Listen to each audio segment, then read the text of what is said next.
simpatsya at pagmamahal sa mga taong naririto po, Lord. Especially, Lord, naging social worker ang nanay ko po sa panahon na Kapitana Rosilian, O God. Kaya, Lord, kahit po, Lord, sa maliit na pamamaraan, ay nawa po, Lord, mabigyan namin ng kasiyahan at pagmamahal at kalinga ang mga taong na tinawag ninyo na 25 pamilya na naapektuhan dito sa Santo Niño, O God, sa pamaskong handog mula sa puso, O God. Nawa, Lord, kahit po, Lord, na medyo naanod po ang ari-arian nila, mga gamit nila, ang mahalaga po, Lord, buhay po, walang namatay sa baryong Santo Niño, O God.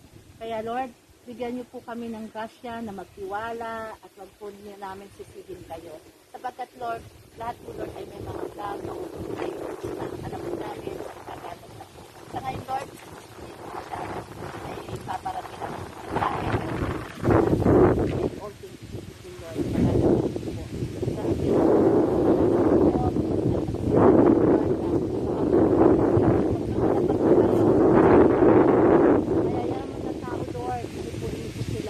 Na makapagbigay po, Lord, ng sapat na mga gamit nila, O God. Kaya, Lord, maraming salamat, Lord. Binabalik po namin ang papurit parangal po sa salamat sa iyo. In Jesus' name we pray. Sagot? Amen.